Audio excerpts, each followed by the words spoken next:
लिए एयरलिफ्ट कर देहरादून से मुंबई भेज दिया गया। ऋषभ पंत पिछले 6 दिन से देहरादून के अस्पताल में भर्ती थे, जहां से उन्हें मुंबई के अस्पताल में शिफ्ट किया गया। ऋषभ पंत को एम्बुलेंस से देहरादून के जॉली ग्रांट एयरपोर्ट लाया गया और फिर वहां से एयर एम्बुलेंस के जरिए मुंबई भेजा गया। 30 दिसंबर को रुड़की में हुए हादसे के बाद उन्हें देहरादून के अस्पताल में भर्ती कराया गया था।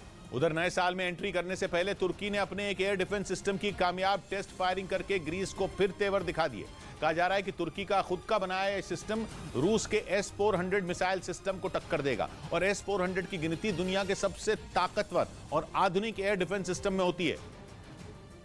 यानी तुर्की की तैयारी हथियारों की दुनिया में एकदम बेस्ट बनने की है, ताकि ग्रीस जैसे दुश्मन उसके आगे चूं तक न कर सके। बीते कुछ वक्त से तुर्की एक से बढ़कर एक हथियार बनाने में लगा है। उसका बारकताश ड्रोन यूक्रेन के मैदान में अपना लोहा मनवा ही चुका है।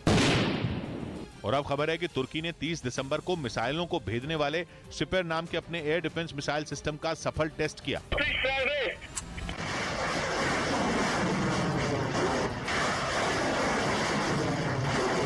बताया गया कि सिस्टम से निकली तुर्की की मिसाइल ने 100 किलोमीटर से ज्यादा दूरी पर मौजूद टारगेट को पूरी तरह तबाह कर दिया। हाल के वक्त में तुर्की ने जो डिफेंस सिस्टम बनाए हैं उनमें सिपर की रेंज सबसे ज्यादा है। और तुर्की के राष्ट्रपति तो पहले ही ग्रीस को अपनी टाइफून मिसाइल से उड़ाने की धमकी देने में लगे हैं।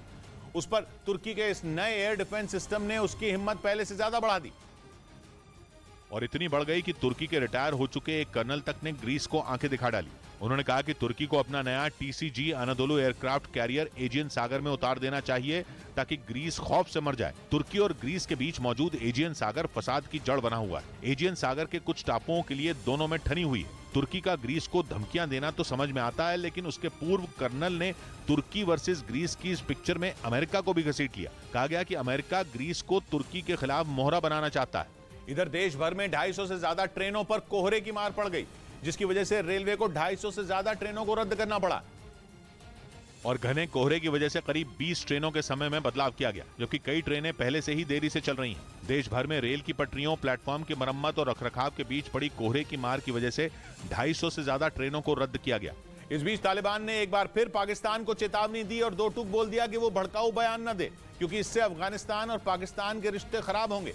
TTP यानी तहरीक तालिबान पाकिस्तान की वजह से तालिबान और पाकिस्तान की दूरियां बढ़ती जा रही हैं, क्योंकि पाकिस्तान ने खुलकर कहा कि TTP के आतंकियों को अफगानिस्तान में पनाह मिल रही है और ये बात पाकिस्तान बर्दाश्त नहीं करेगा, क्योंकि 2022 में सबसे ज्यादा इसी आतंकी संगठन ने पाकिस्तान को परेशान किया, जिसकी वजह से पाकिस्तान में पाकिस्तानी तालिबान को खत्म करने की रणनीति बनी और वहां की नेशनल सिक्योरिटी कमेटी ने उस मिलिट्री ऑपरेशन को मंजूरी दे दी, जिसके तहत देश भर में TTP के आतंकियों को घेर कर मारा जाएगा। यही नहीं, पाकिस्तान की सरकार TTP के आतंकियों को पनाह देने वालों से भी दो हाथ करने के मूड में दिखी, क्योंकि वहां के गृह मंत्री राना सनाउल्लाह के बाद पाकिस्तान के रक्षा मंत्री ख्वाजा आसिफ ने भी तालिबान को आंखें दिखाई।